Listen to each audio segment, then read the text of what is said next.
ہمیں رات کو دیر کر کے علی بلال، جس کو پیار سے ضلع شاہ کہتے تھے، ضلع شاہ، اس کی ہمیں پوسٹ مارٹم رپورٹ ملی ہے.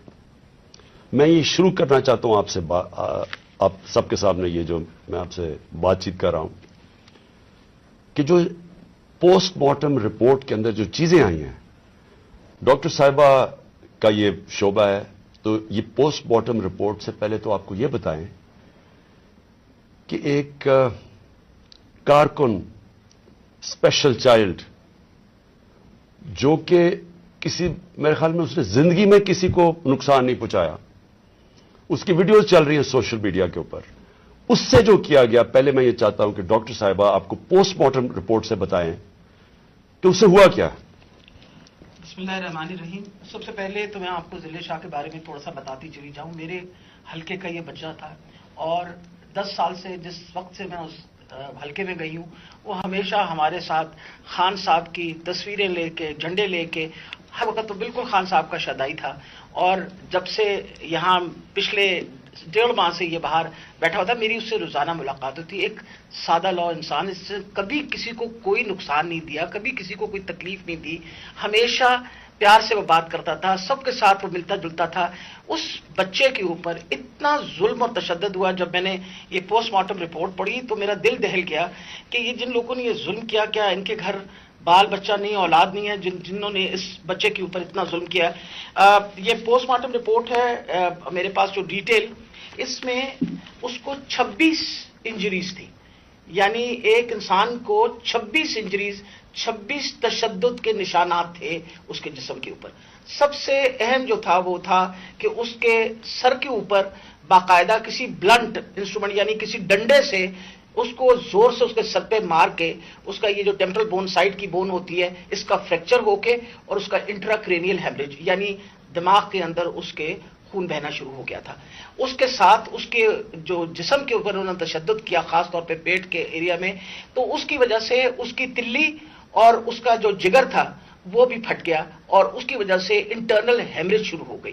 اور جو چوتھی سب سے آخری جو 26ویں انجری ہے، وہ سب سے زیادہ تکلیف ہے. وہ بیچارہ پہلے ہی تم نے اس کو مار ڈالا، اس کے بعد اس کے سر پہ انجری کر کے اس کے جسم کے اوپر اس کی تلی بھی پھاڑ دی، اس کی وہ کیا کہتے ہیں بلنٹ انجری کی وجہ سے اس کا لیور بھی رپچر ہو گیا. اس کے پرائیویٹ پارٹس یعنی اس کے جو پرائیویٹ اعضاء تھے ان کے اوپر بھی تم نے تشدد کر کے ٹیسٹیکولر ڈیمیج کیا. مطلب اس سے زیادہ تم کسی انسان پہ کیا تشدد کر سکتے ہیں؟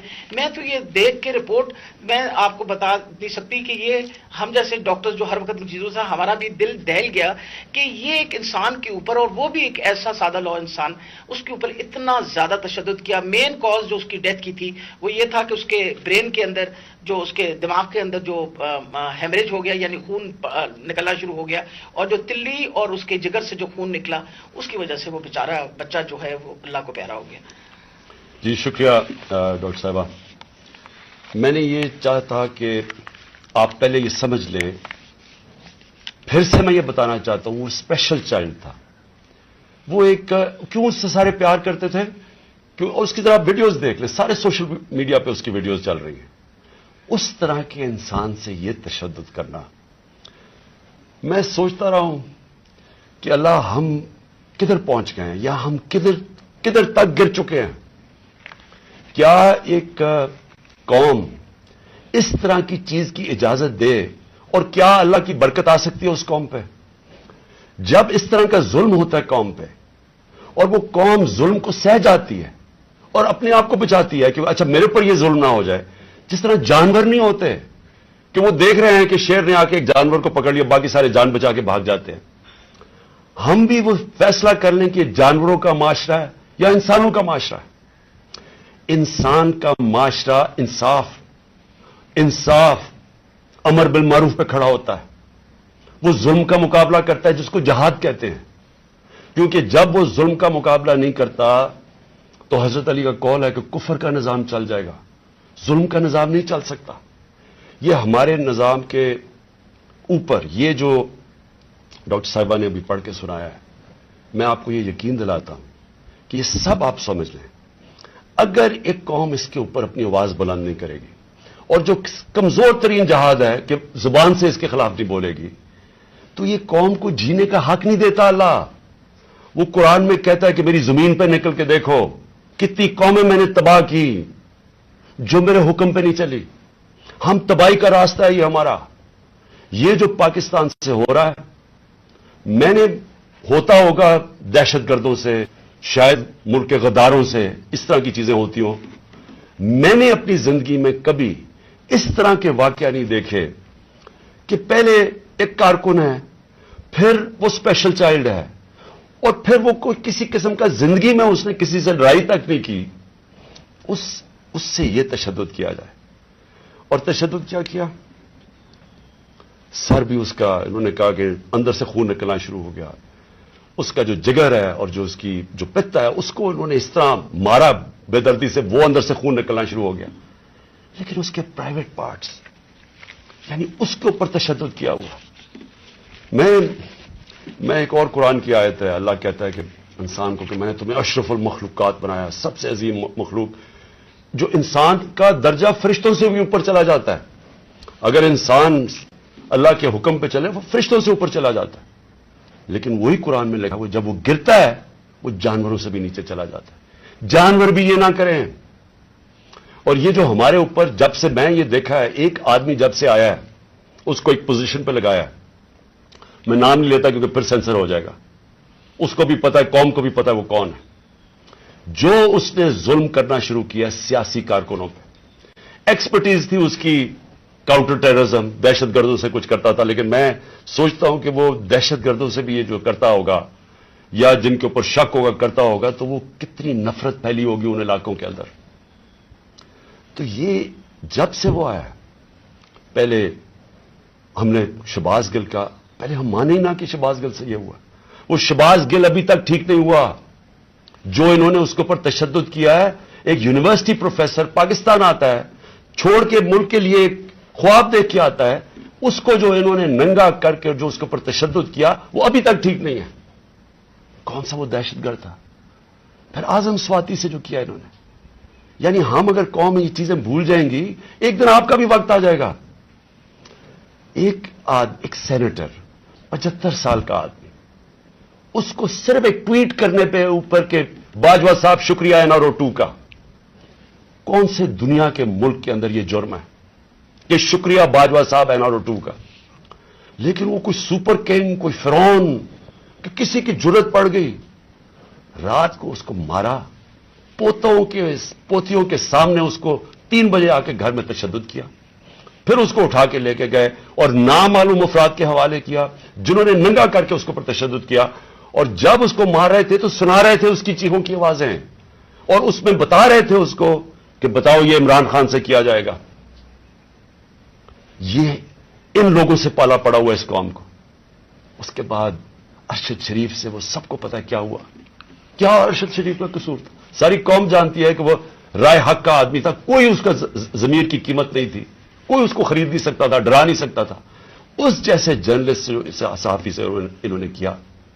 اور پھر سوشل میڈیا کے بچوں سے میں نے آپ کو بتایا، ماں باپ کا مجھے آیا کہ ہمارا بیٹا ابھی تک ٹھیک نہیں ہوا. کوئی ٹویٹ کرنے پہ اس کو اٹھا کے لے گئے، 2 دن اس کو رکھ کے یہی ننگا کر کے مارا. وہ کہتے ابھی تک وہ ذہنی طور پہ ٹھیک نہیں ہوا. کتنے سوشل میڈیا کے بچوں نے مجھے یہ بتایا کہ انہوں نے ٹویٹس کے اوپر اٹھا کے لے گئے ان کو. دہشت کہ کیسے کسی طرح ہم ان کو بھیڑ بکریوں کی طرح بنا دیں، خوف اتنا پھیلا دیں کہ ان کو غلام بنا دیں. اور پھر صحافیوں کے اوپر ان کو ذلیل کرنا، ان کو یعنی عمران ریاض کو پکڑ کے اس کو جیل میں 4 چھوٹے سے کمرے میں بند کر دیا، گندے سے کمرے میں. اس کو سمیع ابراہیم جیسے صحافی کو اس کو جا کے ذلیل کرنے کو، ایاز امیر دانشور اس سے جو کیا. جمیل فاروقی کو اٹھا کے وہ بتا رہے ننگا کر کے، اس کو ننگا کرنے کا شوق ہے. سائیکوپیتھ ہے، میں آپ کو بتا رہا ہوں. نارمل آدمی اس طرح نہیں کرتے. یہ کوئی پرابلم ہے، کوئی ذہن کے اندر ذہنی مریض ہے جو اس طرح کا تشدد کر سکتا. اور یہ جو ہوا ہے، اب یہ ذرا کہانی سنیں. تھا کیا؟ الیکشن اناؤنس ہے 30 اپریل کو. میں بار بار کہہ رہا ہوں کہ جب الیکشن اناؤنس ہو گیا تو ایک پارٹی نے اپنی لانچ کرنی تھی کیمپین. آگے دن تھوڑے سے روٹ اپروو ہوتا ہے، ڈاکٹر صاحبوں کو پتا ہے، ان کسے طے ہوتا ہے اچھا اس روٹ پہ جانا ہے. ان کو کہتے ہیں جی تھوڑا سا آپ کو دہشت گردی کا خطرہ ہے، آپ کو دھیان رکھنا پڑے گا. तो ध्यान रखें, हमारे नजर से रूट अप्रूव होती है कि ये रूट है, आपको फिक्र ना करें, इस रूट पे आप निकल जाएं, सब कुछ तय हो गया। लोगों को बुला लिया, रैलीज आ रही है, जनाब हमने अपनी लॉन्च करनी है कैंपेन। एकदम सुबह ना पता ना कुछ हुआ, एकदम पुलिस पहुंच गई, नाके लग गए। फिर ये नहीं उन्होंने किया, डॉक्टर साहब ये गवाह हैं, ये तो अपनी तरफ से आ रहे थे एक रैली लेके, आगे नाका ना, उन्होंने इन्होंने चुप करके खड़े हैं वहां, उनके ऊपर वाटर कैनन शुरू हो गई, फिर आगे गाड़ियां तोड़नी शुरू हो गए, उनके ऊपर चार्ज कर दिया, लोगों को मारना पीटना शुरू कर दिया। सारी वीडियोज हैं, गाड़ियां तोड़ रहे हैं आके। और पूरा प्लान बना हुआ था कि उस दिन उन्होंने और लाशें गिरानी थी। हमारी ये ऑर्डर कर रहे हैं इनके लोग कि मारो इनको ये करो, लाशें गिराओ, कोई फर्क नहीं पड़ता, क्योंकि प्लान कुछ और था। प्लान ये था कि इलेक्शन से निकलना, और दूसरा इमरान खान के ऊपर ये डालना, ये और ये डाल दिया बेचारे।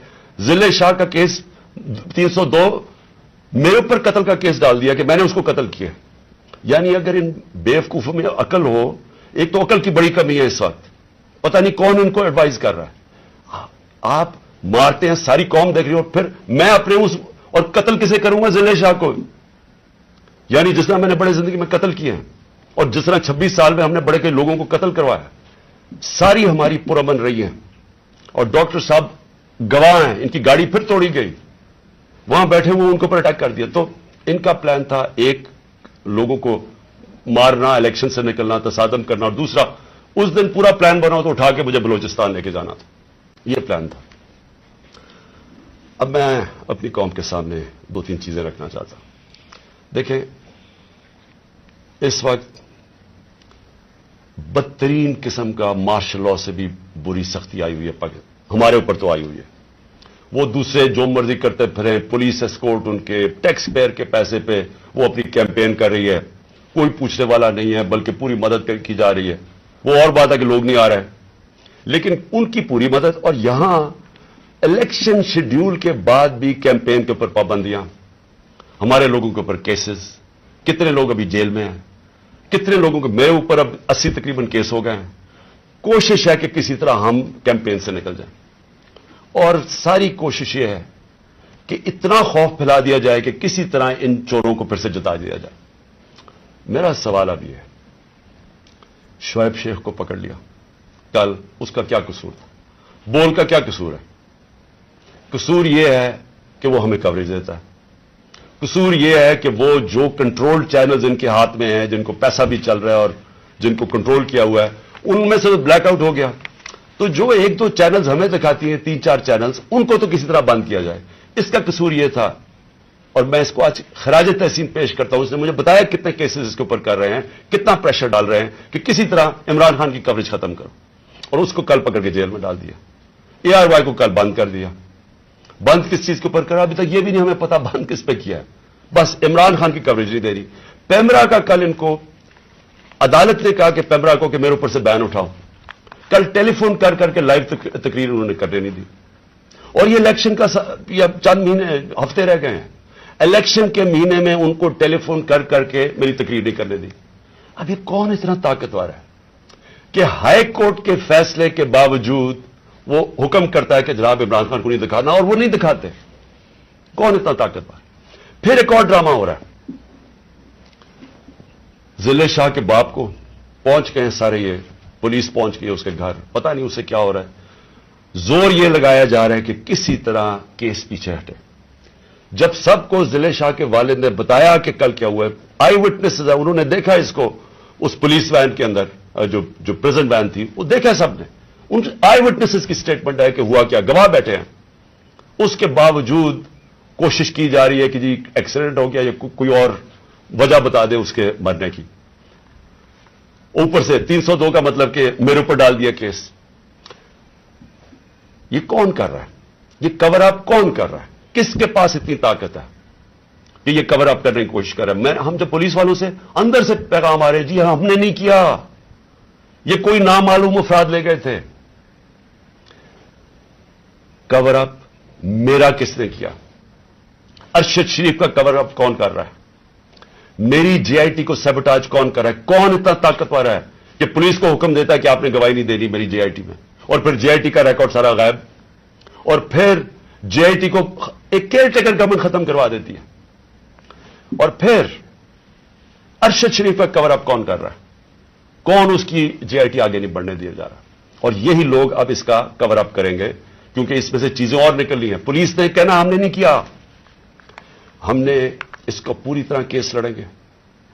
ये मोहसिन नकवी जो प्लांट किया हुआ, जो किसने प्लांट किया इस मुल्क, इस पंजाब के ऊपर चीफ मिनिस्टर, इसके ऊपर हम केसेस करेंगे, IG के ऊपर करेंगे, वो जो CCPO बनाया हुआ उस पर करेंगे। अदालत ने, सुप्रीम कोर्ट ने कहा कि जो पुराना CCPO है उसको वापस रीइंस्टेट करो, उसको अभी तक रीइंस्टेट नहीं किया। अदालतों के फैसले नहीं चल रहा है, अदालत कुछ कहती है या उसके ऊपर अमल नहीं किया जाता। कौन है इतना ताकतवर कि उसके पीछे ये खड़े होके सारे मुल्क के कानून तोड़ने के लिए तैयार है? वो गवर्नर क्यों नहीं, AP का क्यों नहीं गवर्नर डेट दे रहा इलेक्शन की? वाज़ेह है, सुप्रीम कोर्ट ने कहा 90 दिन में होना है, वो क्यों नहीं दे रहा? कौन उसके पीछे खड़ा है जो वो डेट नहीं देता? सवाल मेरे सारे आखिर में पाकिस्तानियों के लिए, देखें,